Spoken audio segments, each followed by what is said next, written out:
দাঁড়িয়ে আছি রাজধানীর ব্যস্ততম শাহবাগ চত্বরে। এই শাহবাগ চত্বর দিয়ে এক রুট থেকে আর এক রুটের গাড়ি পারাপার হয়ে যেতে কমপক্ষে 5 থেকে 10 মিনিট যেখানে সময় লেগে যায়, সেই রাস্তাতে আজকে কোনো ধরনের ট্রাফিক সিগন্যাল নেই। আশেপাশের কোনো পুলিশ সদস্য দেখা যাচ্ছে না। কোনো ট্রাফিক সদস্য ছাড়া রাস্তাঘাট একেবারে বলা যায় যে ফাঁকা। আগামীকালকে ঈদ, আর আজকেই পুরো ঢাকা শহর বলা যায় যে ফাঁকা হতে শুরু করেছে। এই মুহূর্তে রাজধানীতে মানুষজন স্বাচ্ছন্দ্যে হেঁটে যাচ্ছে রাস্তা দিয়ে।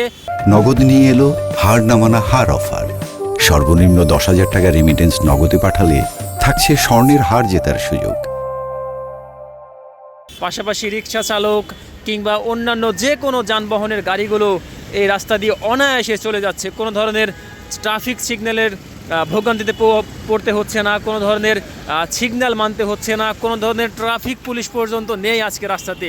একজন পথচারী আমার সামনে দেখছি যে তিনি কানে হেডফোন লাগিয়ে অনায়াসেই গান শুনতে শুনতে তিনি হেঁটে চলে যাচ্ছেন রাস্তা দিয়ে। কোনো ধরনের প্রতিবন্ধকতার শিকার হতে হচ্ছে না। আজকে রাস্তা এত পরিমাণে ফাঁকা।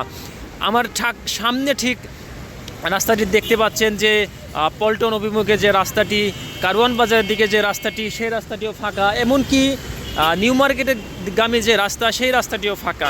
একটু আপনার সাথে কথা বলি, রাস্তা কেমন ফাঁকা দেখছেন আজকে?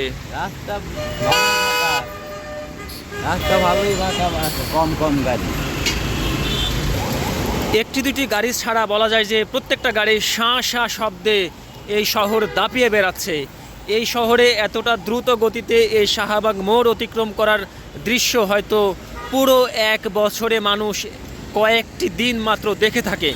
এবং সামনে দেখুন পথচারী যেভাবে হেঁটে যাচ্ছে, মূলত মনে হচ্ছে যে দুই ভাই গল্প করতে করতে ঠিক হাত ধরে হাত রেখে হেঁটে যাচ্ছে ঠিক অনায়াসে। অথচ অন্য সময় এই রাস্তায় এই মুহূর্তে বা এই জায়গাটি দিয়ে তাদেরকে পার হতে অনেকটাই বেগ পোহাতে হতো।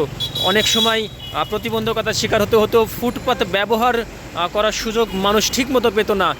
ফুটওভার ব্রিজ ব্যবহার করে মানুষজনদেরকে যেতে হতো।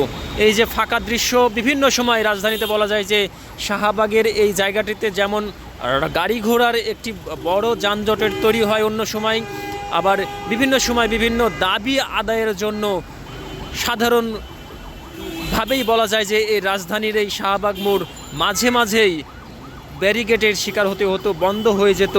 এমন খবর অনায়াসে রাজধানীর মানুষজন শুনতেন। কিন্তু আজকের এই দৃশ্যটি বলা যায় যে একেবারেই সারাদিনের থেকে আলাদা, সারা বছরের থেকেও আলাদা। এবং আজকে যে বৃষ্টির পর রাজধানীতে বৃষ্টি হওয়ার পর এখন পর্যন্ত বৃষ্টি হওয়ার পর রাজধানীটা এতটাই ফাঁকা, মনে হচ্ছে যেন ঈদের যে আগের দিন সেটিও না, মনে হচ্ছে যে ঈদের দিনে যেমন ফাঁকা থাকে ঠিক সেই পরিমাণ ফাঁকা এখন রাজধানী ঢাকা।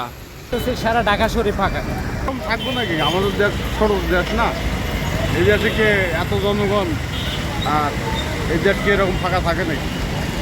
হয় যানজট তো হবেই, ছোটো দেশ।